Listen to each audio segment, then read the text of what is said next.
This is Nailing the Apex. I'm Tim Hauraney. What a weekend at the Las Vegas Grand Prix. Started off as a complete disaster. I mean, many wanted this race to fail. Some were skeptical. Some were optimistic. And the more I got to know the folks behind the scenes who brought this event to life and the challenges they all had faced, sort of changed my view on this event. But I showed up 2 weeks ago skeptical. I wasn't sure this thing was even going to get off the ground. And the more I got toured around in the week lead up, the more I saw things really come to life, and said to some folks that, you know, if they were able to pull this thing off, then wow, it would be a spectacle. And then Thursday practice session happened, drain covers being pulled up by race cars, practice 1 canceled after just 9 minutes of on-track running, then free practice 2 being moved back a few hours, until the very early morning, fans being asked to leave, and that was due to, you know, security, caterers, bus drivers, you know, all who were working the event, and those who were in charge of making sure those workers could also get home, because some were being, you know, bussed into the event and everyone was reaching their maximum hours. So I think all that not being properly communicated very well by anyone at the same time, you know, led to a ton of issues. You know, Thursday practice was not good. This thing did not get off to a good start whatsoever. Seeing the grandstands emptied, you know, felt like a COVID race, you know, empty grandstands, you know, and then not being able to get back to the hotel till around 5:30 a.m. for me. And then there are other journalists who were still there working, you know, well into the night or early mornings, staying there even later than what I stayed. That's for sure. And then F1, you know, not issuing an apology to those fans who had to leave, which, you know, that really fired people up, and I understand why. But then later finding out that, you know, there were legal ramifications as to why there couldn't be an apology.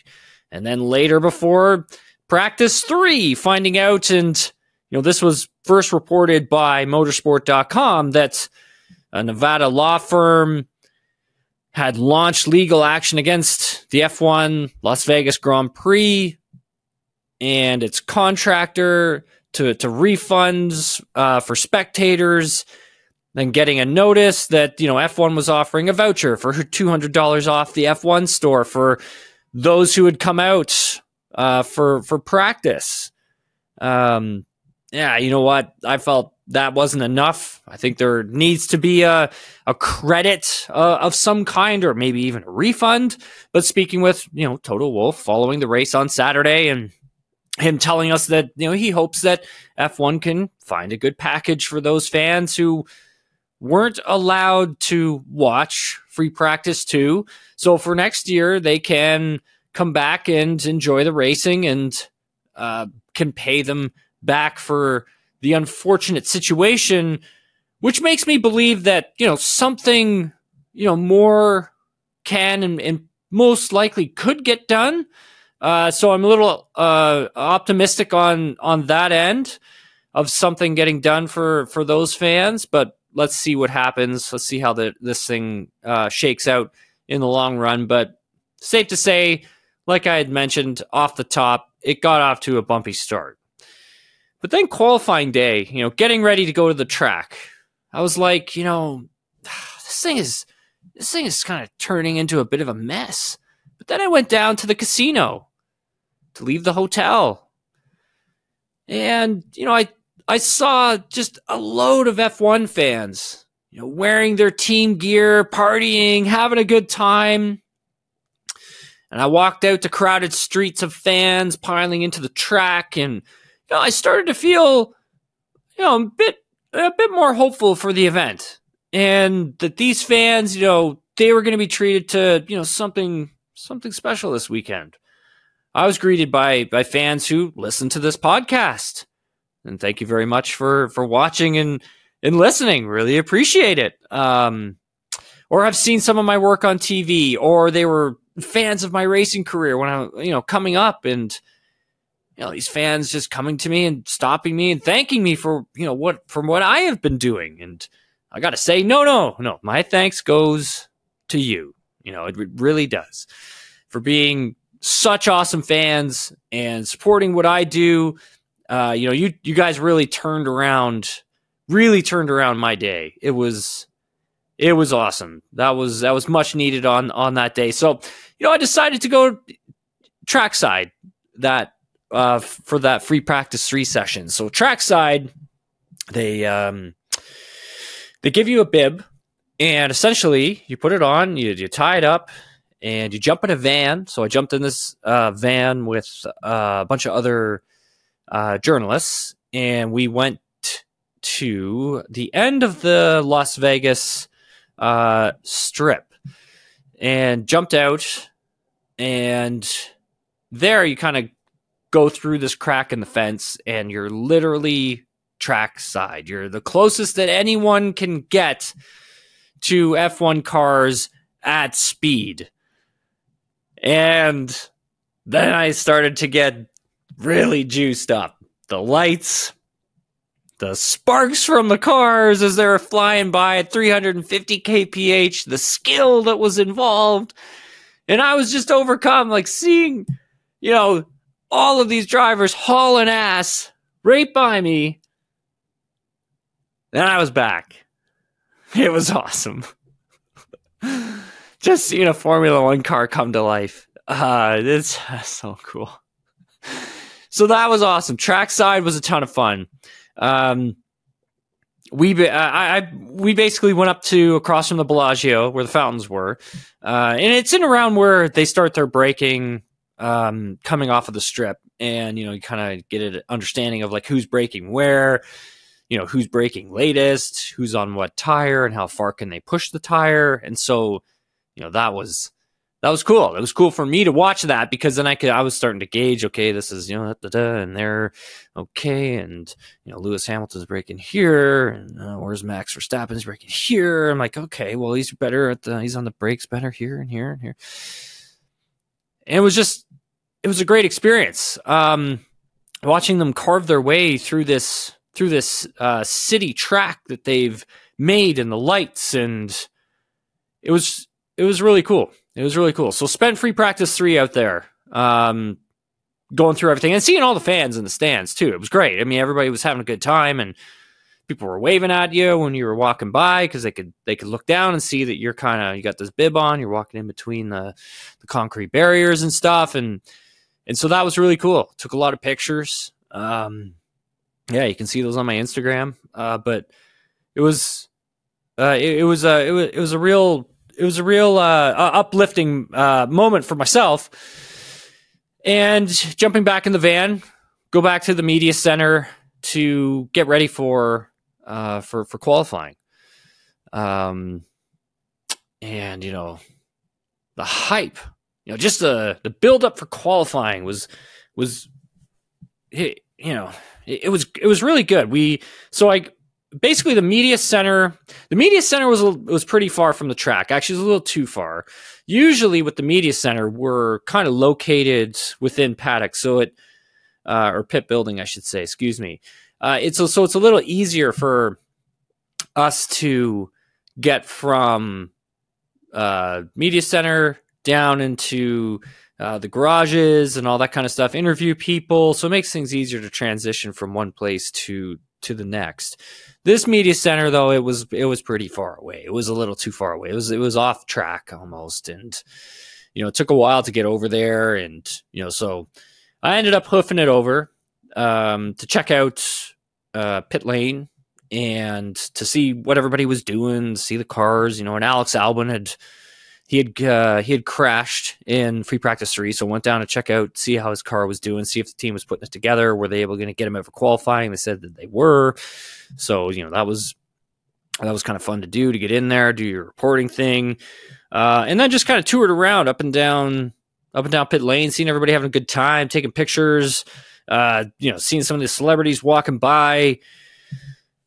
And we get to qualifying, and it turned out to be really exciting. I mean, Charles Leclerc grabbing pole position, just a hell of a lap from him. I mean, the Ferraris this weekend, especially Leclerc, really trimmed out this weekend. I think Leclerc had a little more confidence than Carlos Sainz did in terms of the setup with the car. I mean, you have to remember they're really big braking events here. And you got to be confident on the brakes. This is a really fast track, really fast street circuit. And so making sure that you're confident with the brakes and how far you can push the brakes is really important. I know it may sound simple and easy, but I mean, when you're approaching a braking zone at 350 kilometers an hour, man, like you gotta be confident. You got to be able to know that you can push those braking zones. So qualifying went off really well. It was really well done. It was exciting. There was lots of drama involved, and to see, Leclerc just hang on to get pole. There were parts where he didn't even think he was going to get it, and the emotions that he had to deal with on his cool down lap after his final push lap, because he wasn't happy at all with that. So if you go back and watch his onboard camera, you can hear just how upset he was by the whole thing. And then, sitting down, chatting with him afterwards, and him kind of taking you through all of those emotions kind of made, you remember why, you're just like, is so invested in the sport and why you love it so much. And so, that was, that day really, turned things around for myself.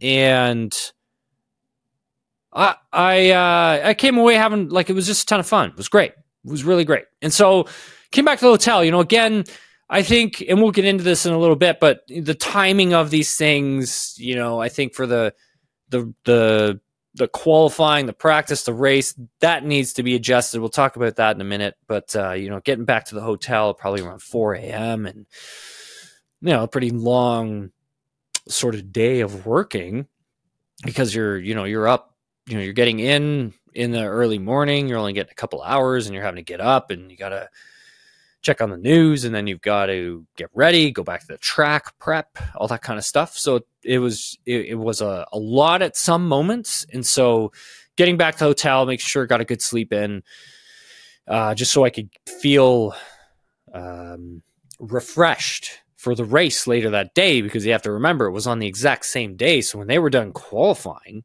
the race was on that day. It started at 10 p.m. on Saturday night, local time.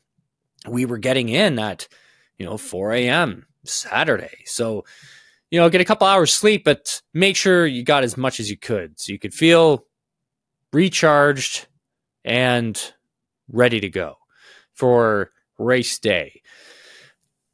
Got to the track. So for race day, I planned it so I could get there early enough, do some Sports Center stuff, do some TSN stuff, do a bit of F1, tiny bit of stuff there, and go around and chat to everybody and see how everybody's doing, how are they holding up. And you know what? A lot of really tired workers, a lot of tired team personnel, really exhausted just because of the hours and everybody working behind the scenes, working so hard to get the event up off the ground.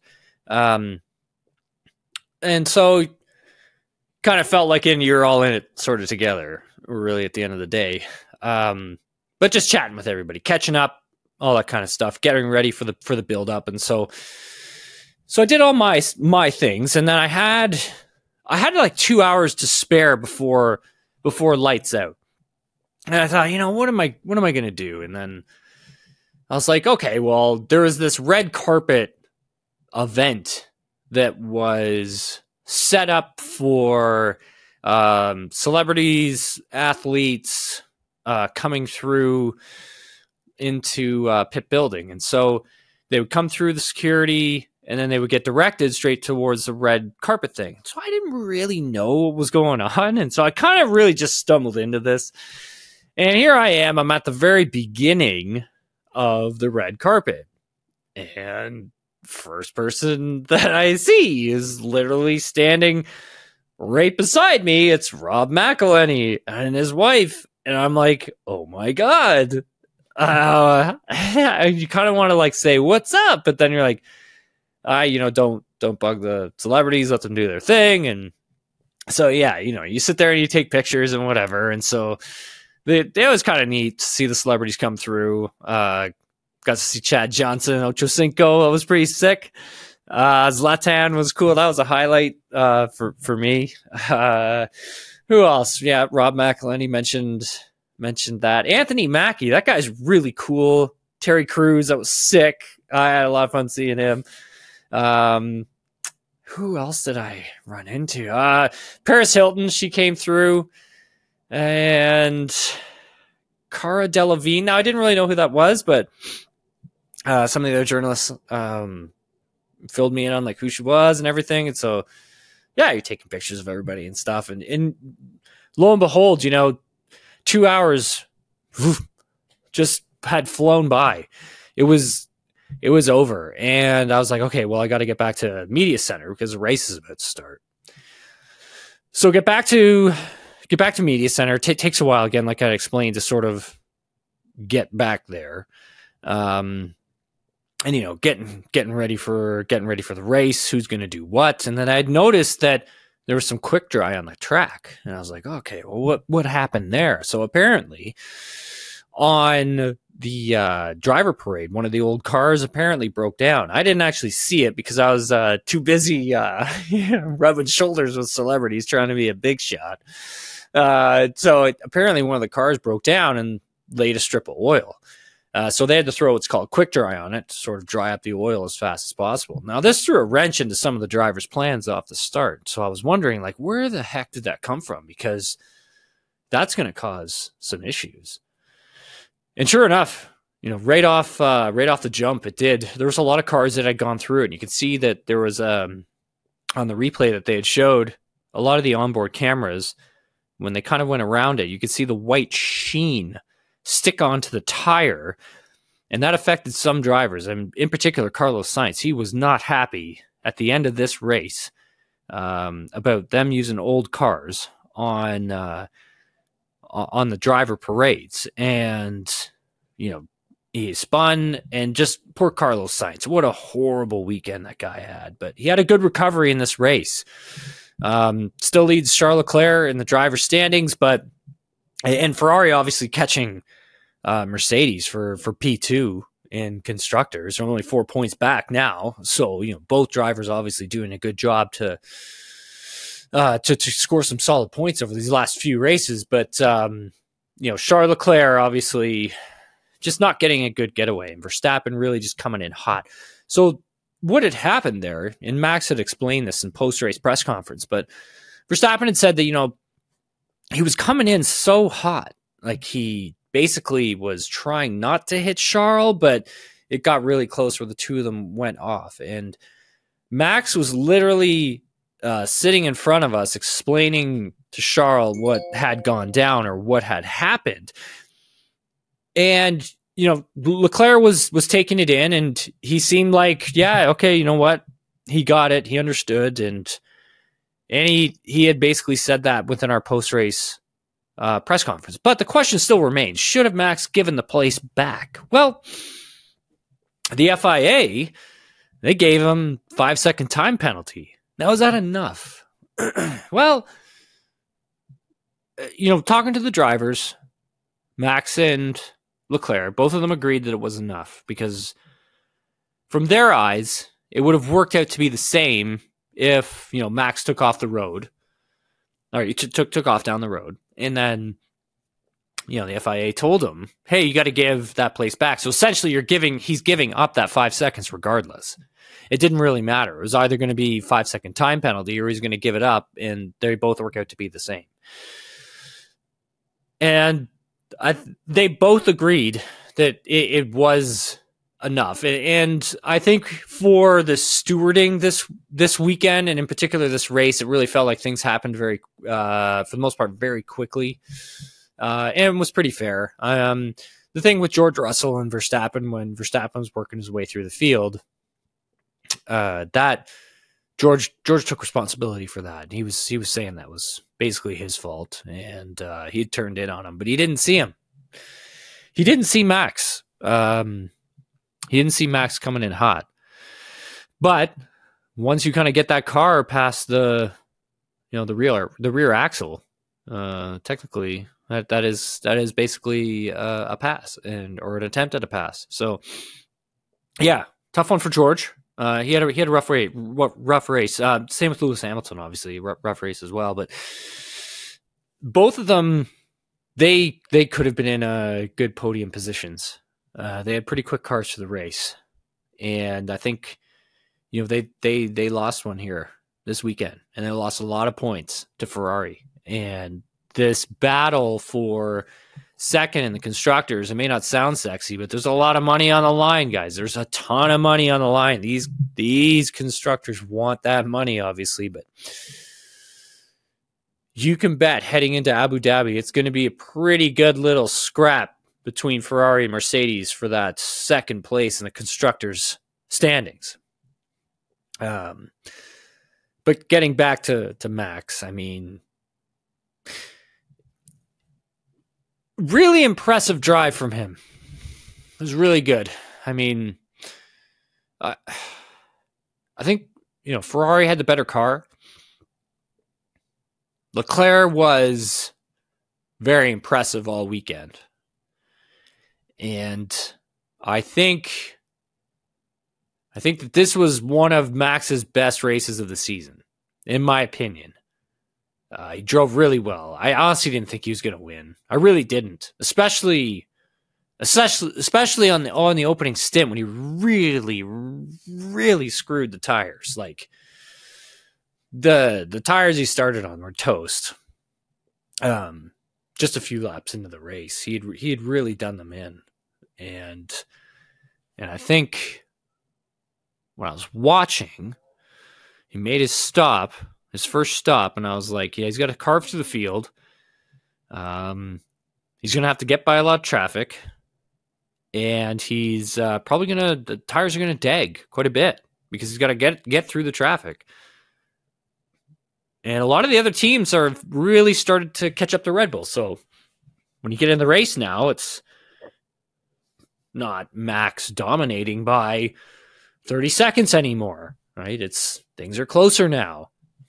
And so for him, just managing the tire, picking his spots, obviously for the pass on George, he's being extremely aggressive. And I think you have to be, and that's his driving style, and that's what he does. Coming home and taking that win. I think that was a big win from him. It just was, especially when he started the weekend saying,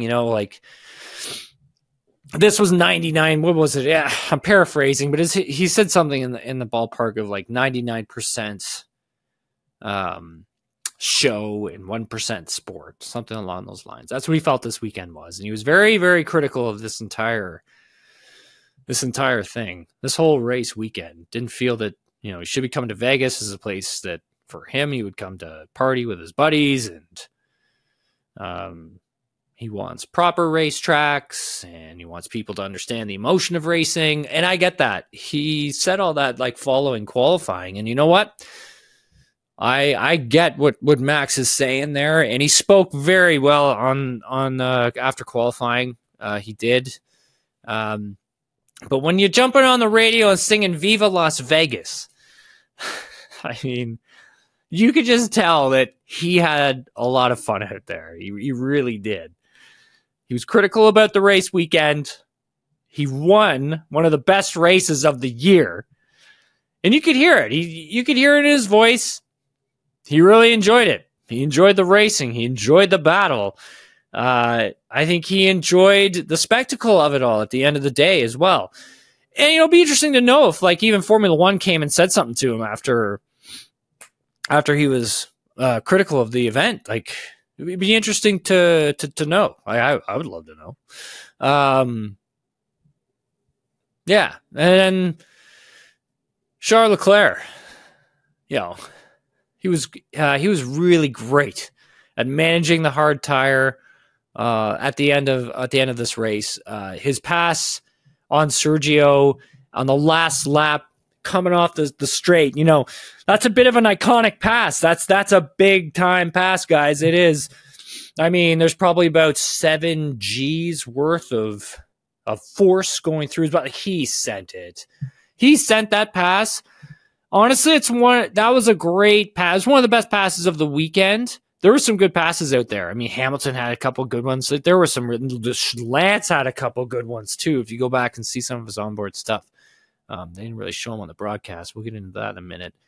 But that being said,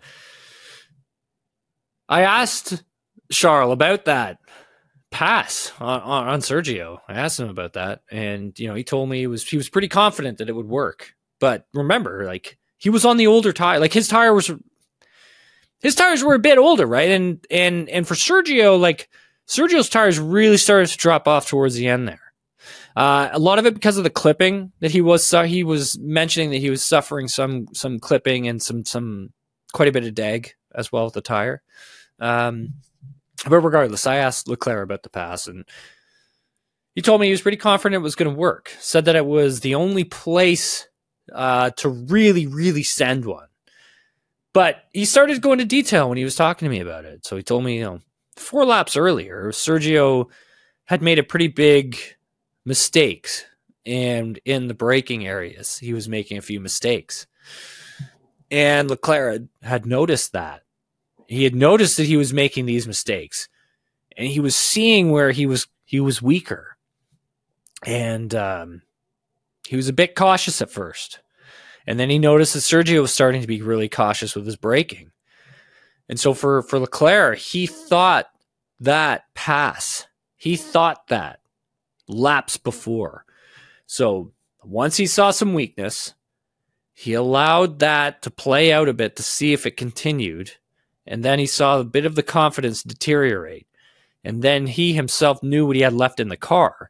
And then he knew what he was going to have left for the tire and how it could hold and cope under that heavy braking on a last lap sort of lunge for second place. And he just sent it. It was a great pass. Remarkable. Really good driving by both. Sergio, yes, great driving from him as well. He had a very nice weekend. He's really gotten confident with the car lately. I think for Sergio, and a lot of this starts probably around the Spanish Grand Prix. And he kind of went into detail about this. But anyway, he consolidates P2 in the Drivers' Championship. So Lewis isn't going to catch him. So Sergio wraps that up, finishing third. So first time ever Red Bull is going to finish 1-2 in the driver standings in Formula One history. And Sergio Perez sits down and he tells us, look, paraphrasing, obviously, after Spain, it was a little tough. He lost a little bit of confidence with the car, and then that started to deteriorate, that confidence. And one thing compounded onto another, and it kind of turned into a bit of a snowball for him. That's something we've talked about on this podcast before in the past, about what's going on. Dug in, did some really, really big-time work in the sim.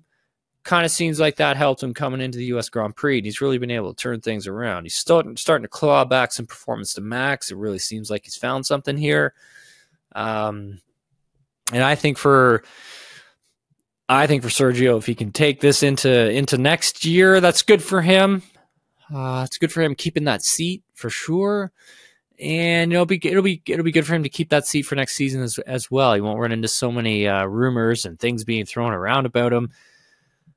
I appreciate how honest Sergio was about everything following the race and his season, and how hard he's had to work to kind of get that confidence back and to get back to where he was. I think for him, he still has some things to figure out with the car that suit him, and trying to figure out what and how he can, make that work in terms of the engineering side. And so that's going to require quite a bit of work and quite a bit in the off season as well. Esteban Ocon finishing P4. That was a hell of a drive from Ocon. Really great job. I honestly didn't think he was going to hold on to P4. I thought that eventually that tire was going to drop off a cliff, but apparently the tires haven't really been dropping off cliffs. And what I mean by that is like when essentially the maximum amount of grip is used on a tire, it kind of just dies and just falls apart. And instead of losing a few tenths, you lose seconds fast, and it's like falling off a cliff. And so for Ocon, I think that helped. But again, I think also just really good driving from him. He was quite solid. That was unexpected. I didn't expect Esteban to be that strong here this weekend. I really didn't think Alpine was going to be that strong here this weekend, but lo and behold, they were. And big drive from him, big drive from Lance Stroll too. It seemed like a tough start to the weekend for Lance. I mean, obviously he'd gotten the grid penalty. And I think maybe the engine maybe on the last legs, maybe. I don't know. And it's good for Lance. Like, he really bounced back from a sort of challenging start.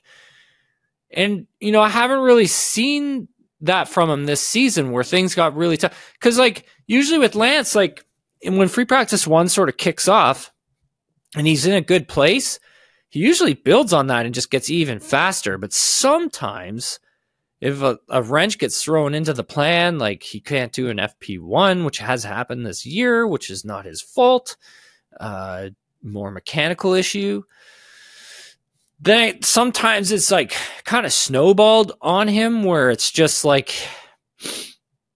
gets worse. And for him, he really grabbed this weekend by the scruff of the neck. And he really turned it around. Started on that soft tire, starting P19. Gains 10 spots on the opening lap. And you're all going to sit there and say, oh, well, cars went off. Yeah, only a few cars went off. Go back and watch the video. Great start. Had some dynamite passes. Got lucky with the safety car. Team does a great job of pitting him on lap 4 under that safety car because of Lando Norris's crash. But they knew they had to get him off the soft tire as soon as possible. And lo and behold, that just worked out. But he did a remarkable job of taking care of the tire from then on out, because that was all him. That was all him from then on out. I wish the broadcast would have shown him a little bit more, or maybe talked about, what he had done on Saturday's race. I know Martin Brundle did, talk about it a tiny bit, but I just wish they could have went into a little more detail. He did have a really good race. If you get a chance, try and find his onboard. Really great stuff. Yeah, he was running as high as P2. Really great stuff from him. Got himself some steak frites afterwards. He has family here at the track. Really good to see all them together. He's a big family guy, so it was pretty cool. I was happy for him. He drove really well. He drove a hell of a race on Saturday. Him and Esteban Ocon, and same with Charles Leclerc. Those are the ones that really stand out to me. Sergio Perez also stands out. Max does as well. This race was awesome. It was really good. Not that I sit here and start just babbling on, but it was was an excellent race. I would say it was the best race of the season. I love Singapore, really did, but really liked this. Really enjoyed this race quite a bit. Yeah, quite a bit. As for George, I mean, obviously George had passed Lance, but he did get dinged with that 5-second time penalty because of that contact with Max. He did explain he didn't see Verstappen in his blind spot. I think it was a comfortable podium for him that was thrown away for sure. And like I had mentioned, that gap between Mercedes and Ferrari now down to 4 points, heading to Abu Dhabi. Really interested in that. Lewis Hamilton had a really tough. It was a tough race for Lewis. It was. He did have pace though. I mean, obviously he had the contact there, and I think it maybe affected the car a little bit on him, but he still had pace. He was still quick.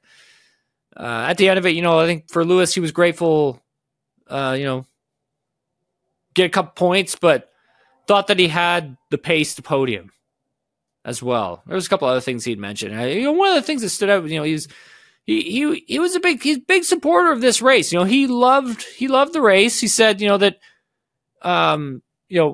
we should have given, the race a chance before being so negative about it and just give it a chance. He's right. Should have given it a chance for sure. I kind of pushed back a bit at Verstappen's comments.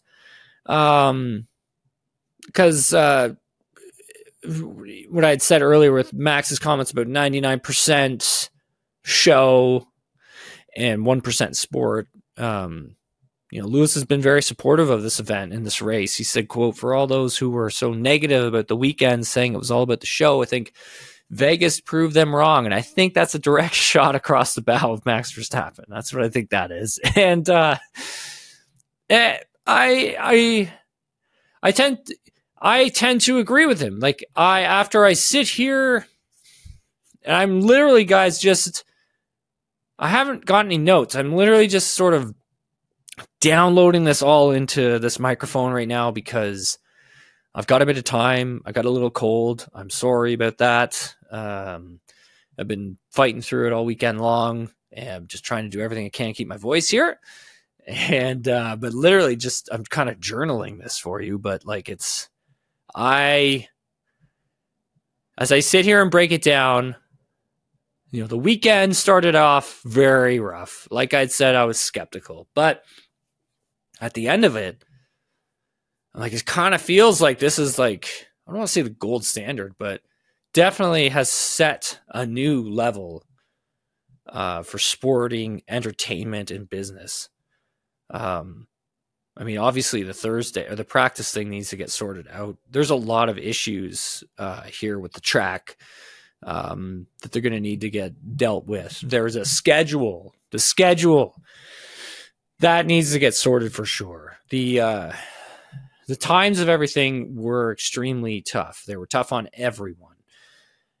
And you also take into consideration that the teams and the individuals who are having to leave here, by doing this, working till 4 a.m, and then now they got to fly to, to Abu Dhabi, to do a night race over there.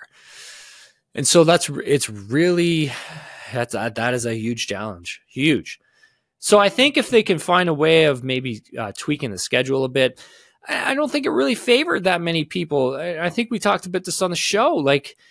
If we look at who does this actually favor in terms of the time zone, it doesn't really favor that many places. It doesn't. You want to grow this in the States, cool.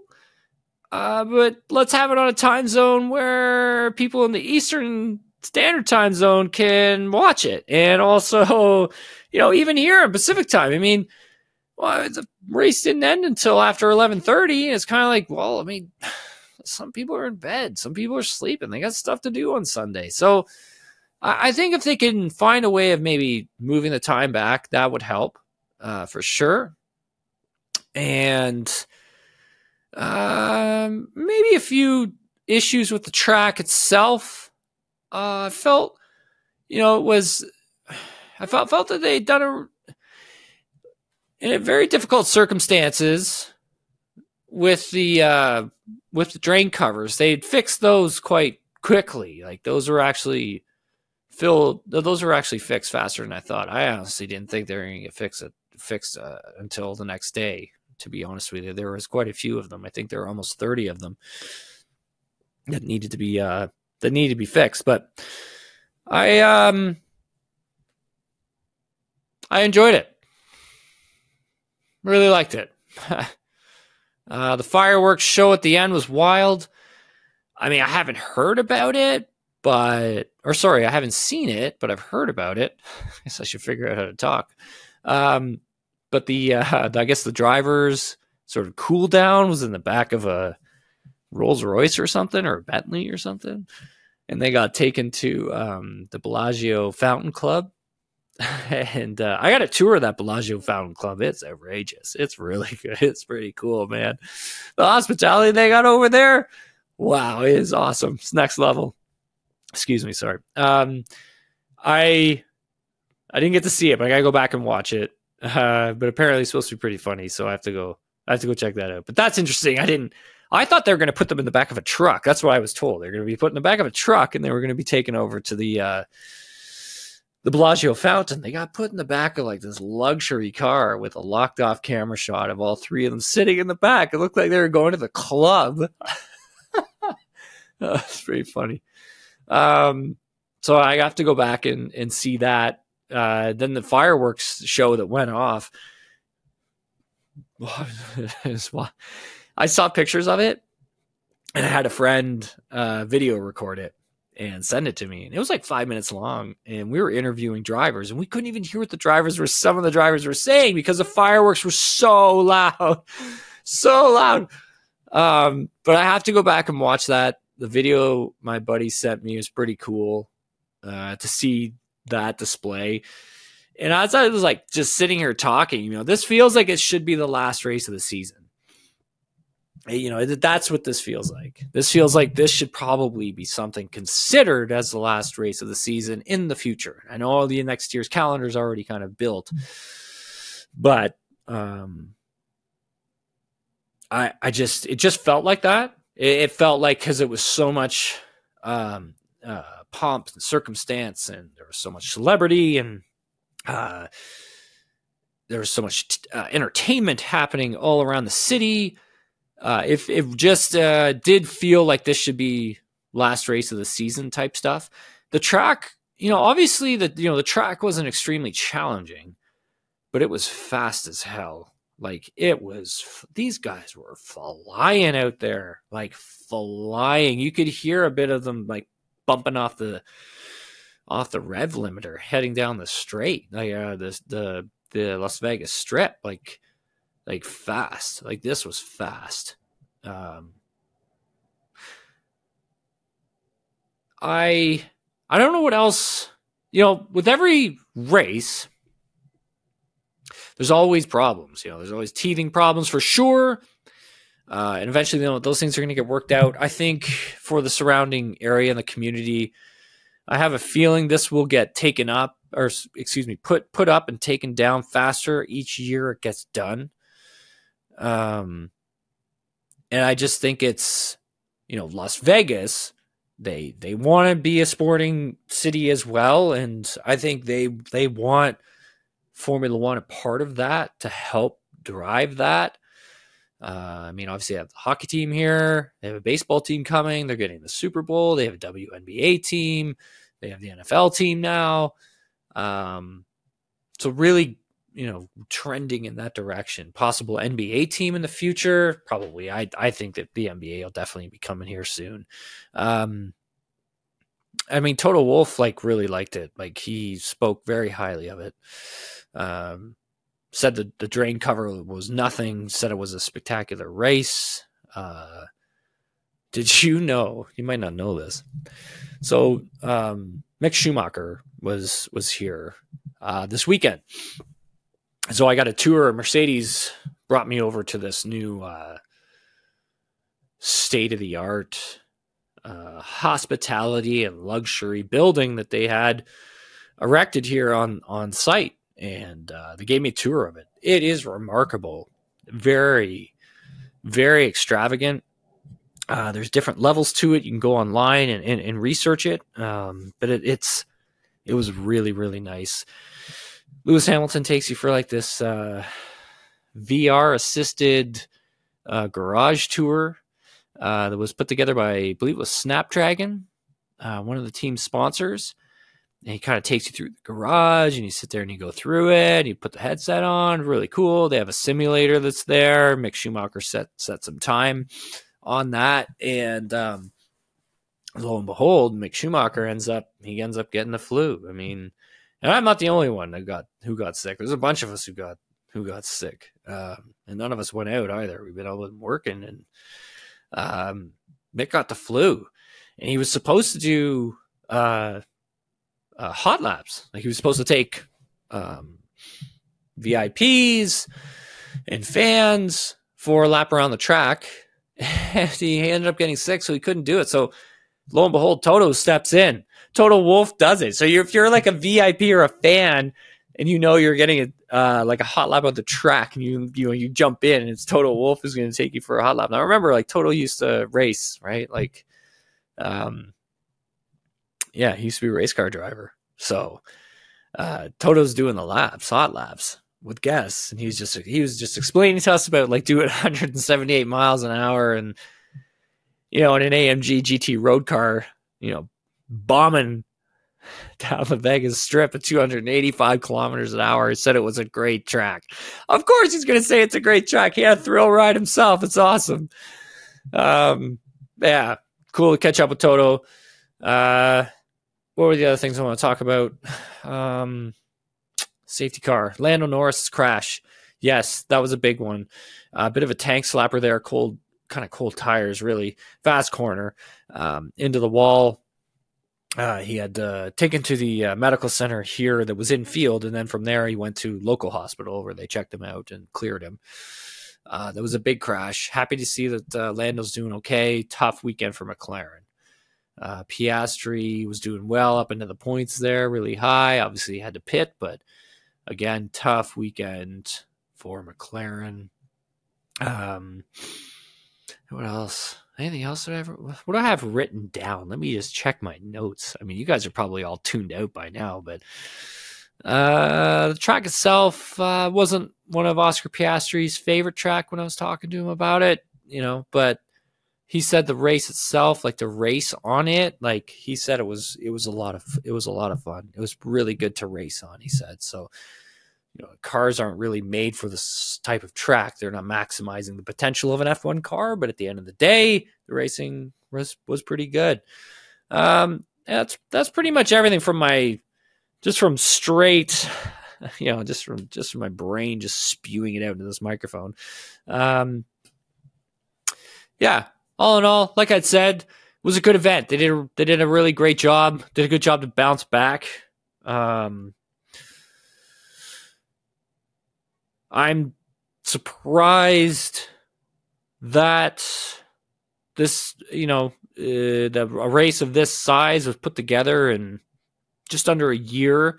Just kind of shows how much work was involved in getting this thing, getting to grips with this and getting it out there. And yeah, my only thing was change the scheduling, and then also consider it for end of season type of a race for sure. Going to be back later this week. Have an interview that I did with Alfa Romeo team representative Alessandro Luni Bravi. That was a great interview I did with him. You guys are really going to enjoy it. We talked a lot about himself being a lawyer, getting involved in racing, but then also, one of the things we talked about were driver contracts, because he was involved in a lot of driver contracts. And so for those of you who are always wondering about driver contracts, or those of you who DM me about driver contracts, we talked a lot about that. And he gets really deep into it, and it kind of explains just how many levels and layers there are to drivers' contracts. It's quite interesting conversation. So that's going to come out either later this week or the week after the Abu Dhabi Grand Prix, but I'll keep you guys posted on my socials on when that's going to happen. Thanks so much, everyone, for watching and listening. Really appreciate it. If you want more Nailing the Apex, you can watch us on YouTube. If you want to listen, you can listen to us wherever you get your podcasts. Please head over to Apple Podcasts, Spotify, write a review. Let us know how we're doing. Really appreciate that. If you want to follow me, you can follow me on social media at Tim Hauraney. Thanks again, everyone, for watching and listening, and we'll talk to you all later this week.